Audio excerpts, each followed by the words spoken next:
Did you miss me? Hello everybody and welcome back to another episode of Eat at Kurt's. I know it's been a while since I posted and I really missed you all. So I'm back and I'm posting again and we're making stuffed peppers today. Stuffed peppers are awesome. They're easy to make.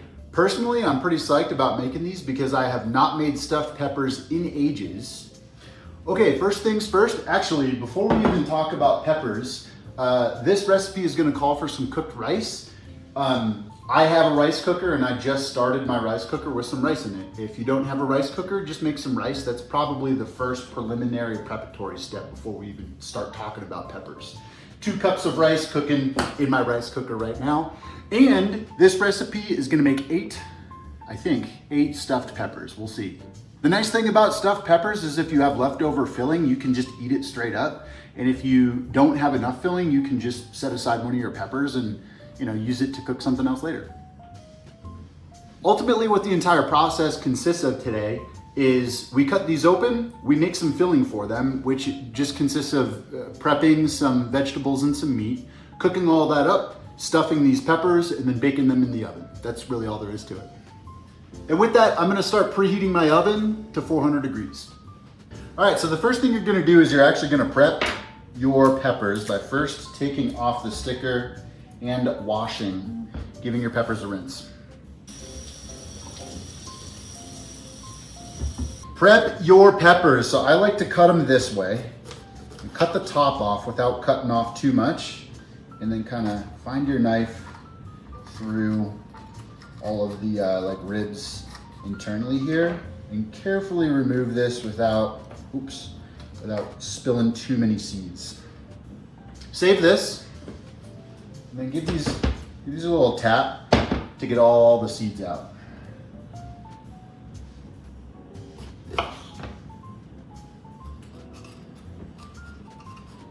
So your peppers should look like that when you're done prepping them.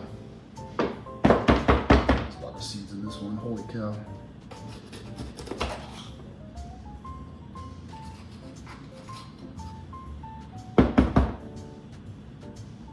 And there we have it. We've got our peppers all prepped. Look at these beauties. Look at these little buckets ready to be filled up with meat, cheese, and veggies. Oof. Now, we've already got our filling started because we got a whole bunch of pepper tops here. We're gonna take the tops of our peppers and we're gonna prep these down. We're gonna cook them with some garlic and onion and mushrooms. Then we're gonna add our ground turkey. We're gonna cook our ground turkey. We're gonna add some tomato paste, diced tomatoes, spinach, and cheeses. Take these tops, prep them up, and put them in your pan. We're gonna prep these with the onions and garlic.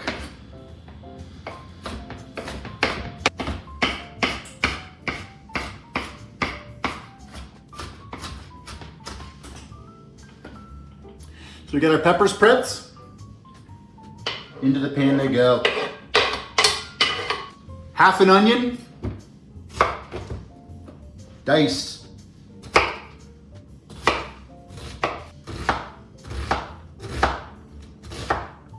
And so the onion I just diced, I like to give it another chop just because I think that it should be chopped very finely for this recipe. Finely chopped onion. One big old clove of garlic.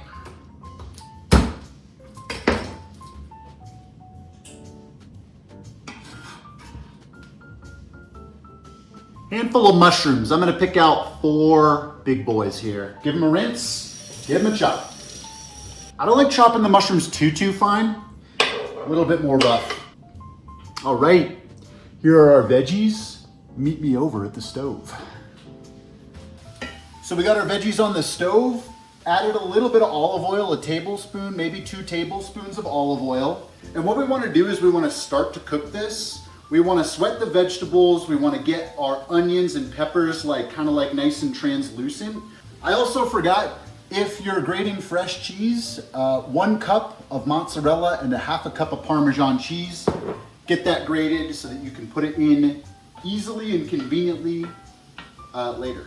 Just a little bit of salt and pepper. We're still gonna be seasoning later, so just a little bit to get it started. It's looking pretty good. I'm gonna turn this way down just for a minute, just so I can talk to y'all. So just to give you a little bit more like specific guidance for this, this is a saute at medium heat for like 10 minutes before we're gonna start adding other ingredients to it. 2 tablespoons of tomato paste. And I like to get the tomato paste kind of melted into the vegetables and stirred up into the vegetables. All right, I am cooking with ground turkey today.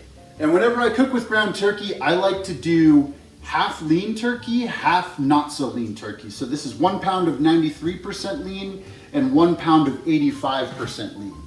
If you go too lean, it really starts to mess with the texture, you know? It starts to get like really dry and rubbery, so that's why I like to make sure I add a little bit of the dark meat and a little bit of the fattier turkey into the recipe. All right, I'm gonna turn my heat back up a little bit and get to cooking the turkey.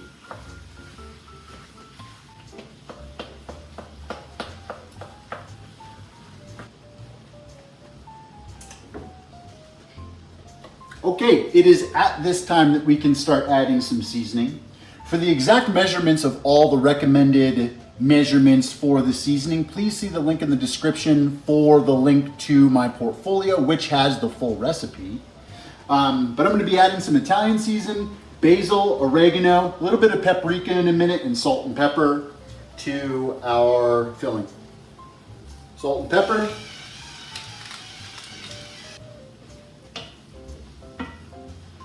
Paprika. Can of diced tomatoes. This is 14.5 ounces.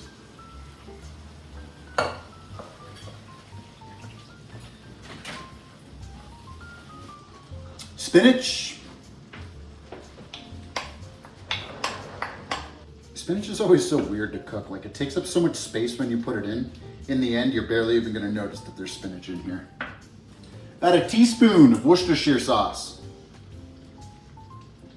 And so now we've got a bunch of liquid in here, as you can see. What we're gonna do is just let this cook for another few minutes, like 3 or 4 minutes, and just let some of that liquid cook off.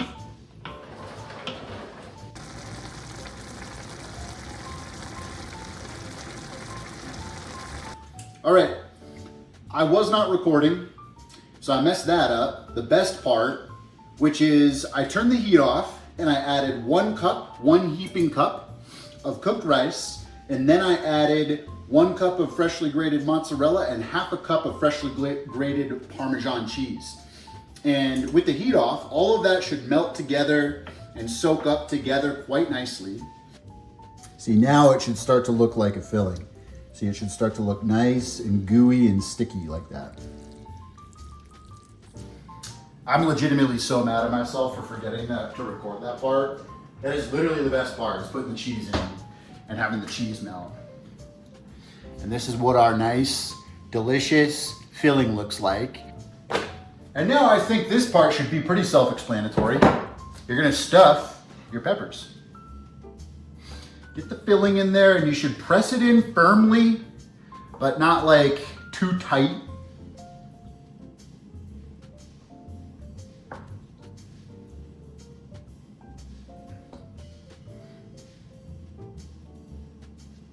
I'm just gonna put a little extra on top, and this should be a good amount that I made.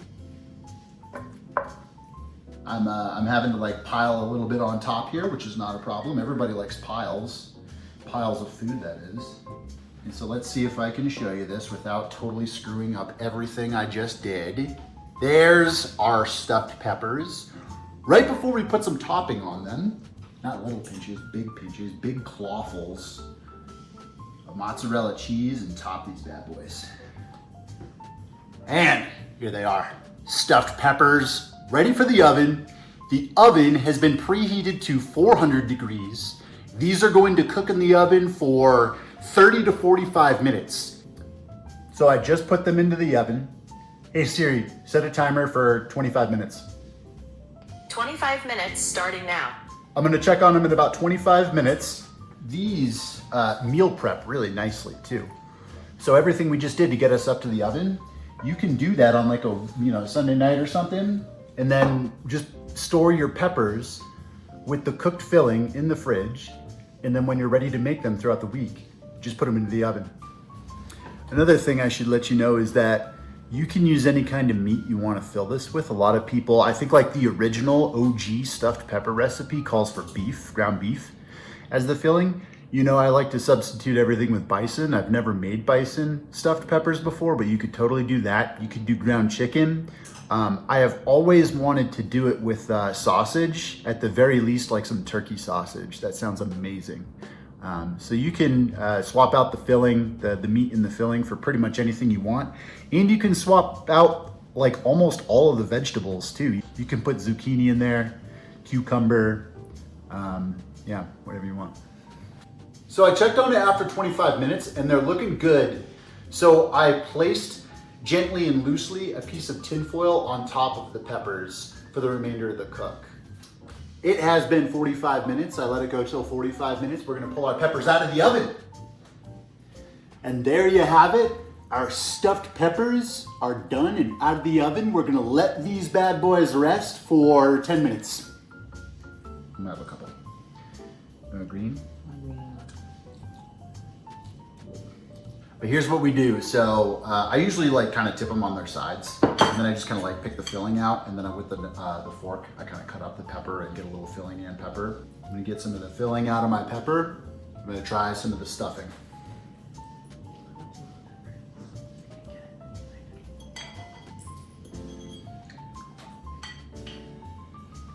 I'm gonna try a little bit of the pepper too.